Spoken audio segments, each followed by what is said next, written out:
तो गिरते हैं सहसवार ही मैदान जंग में, वो तिल्फ क्या गिरेंगे जो घुटनों के बल चले। जी हाँ, ये बात करी है मैंने जेकब बैथल के लिए।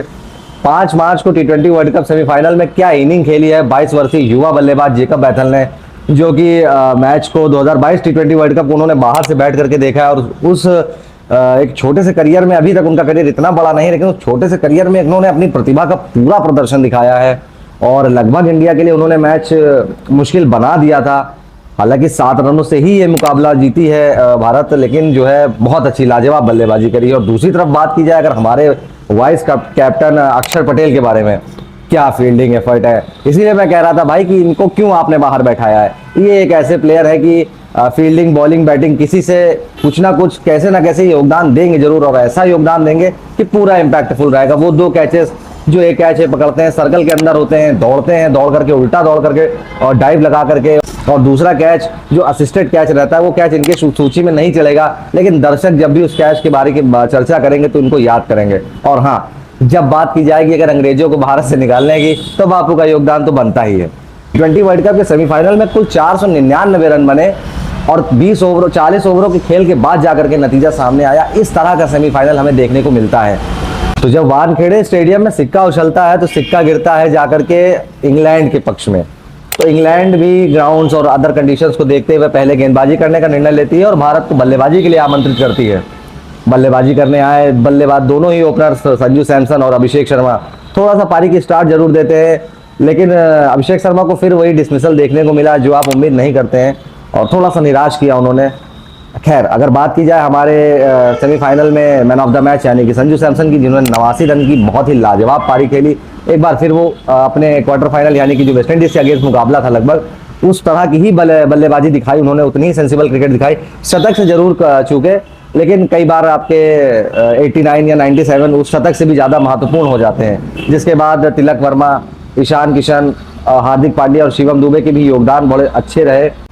जिसके बाद ईशान किशन के 39 और शिवम दुबे के 43 और हार्दिक पांड्या के 27 और तिलक वर्मा के 7 बॉलों में 21 की मदद से भारत 253 रन का एक बड़ा टारगेट स्कोर बनाती है इंग्लैंड टीम के लिए। और जब भारत ने इतना बड़ा लक्ष्य बनाया था तो ऐसा लग रहा था कि इंग्लैंड जो है 160-170 तक पहुंचेगी, भारत एक अच्छे रन मार्जिन से मैच को जीतेगा।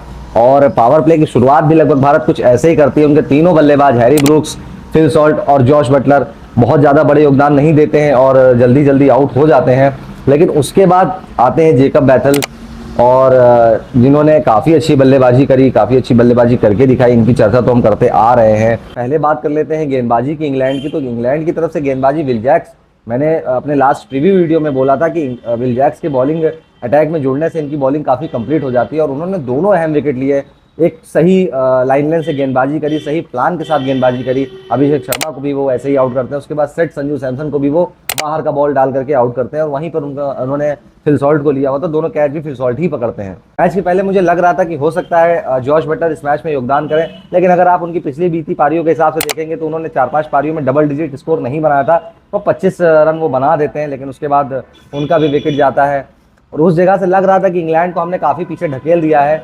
लेकिन उसके बाद आते हैं जेकब बैथल नाम के तूफान, जिन्होंने हर बल्लेबाज के साथ कुछ ना कुछ साझेदारी बनाई और टीम को लगभग मैच निकाल करके दे दिया था।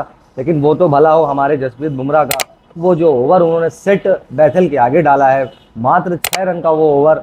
और ऐसे क्रूशल मोमेंट पे इस तरह की गेंदबाजी हमने टी20 वर्ल्ड कप फाइनल में भी देखा था 2024 में, कि लास्ट 30 बॉलों में 30 रन हम बचाते हैं। जबकि हेनरी क्लासन ने 24 रन मार दिए थे वहाँ पर उससे पहले वाले ओवर में। कुछ उसी तरह की गेंदबाजी देखने को मिली। उसके बाद हार्दिक पांड्या भी पहली बॉल पर छक्का जरूर खाते हैं, लेकिन वहाँ से भी उन्होंने जो है 9 रन का ही ओवर मात्र डाला, और वहाँ पर सैम करन का विकेट भी निकल करके आया।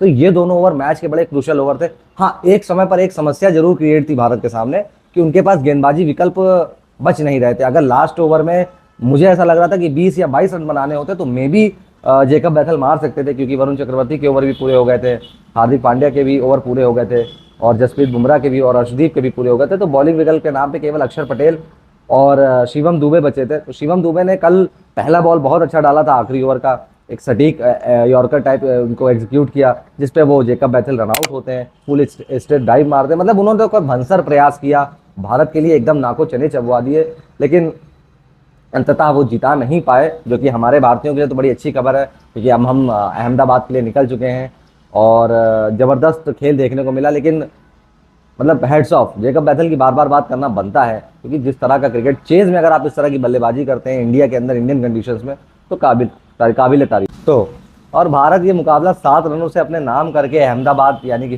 T20 वर्ल्ड कप फाइनल के लिए निकल पड़ती है। और T20 वर्ल्ड कप फाइनल में आपको पता है हम किसके सामने हैं, हम न्यूजीलैंड के सामने हैं। और न्यूजीलैंड को भी हल्के में आंकना ठीक नहीं है, क्योंकि उनके भी खिलाड़ी प्लेयर टू प्लेयर जो है काफ़ी ज़्यादा सक्षम है, काफ़ी अच्छे क्रिकेट खेलते हुए वो भी आ रहे हैं। और दक्षिण अफ्रीका को जिस तरह से उन्होंने हराया है वो तो काबिल तारीफ था, तो उसकी प्रिपरेशन हमें करके रखनी होगी। कुछ चिंता के विषय हैं भारत के लिए, जो मैं अपने न्यूजीलैंड वर्सेस इंडिया के प्रीव्यू वीडियो में बात करूंगा। वो वीडियो कल पड़ेगा अपना सुबह के समय पे, तो उस वीडियो में चर्चा करते हैं कि क्या भारत की कमजोरियां हल्की सी निकल करके आती हैं पिछले कुछ मैचेस में, क्या भारत की स्ट्रेंथ है, वहीं न्यूजीलैंड के सामने क्या मैचअप रहेगा इंडिया का, क्या प्लेइंग 11 रह सकती है, इसकी सबकी चर्चा हम करेंगे। बाकी आप जुड़े रहिए, चैनल को लाइक एंड सब्सक्राइब करिए और नमस्कार।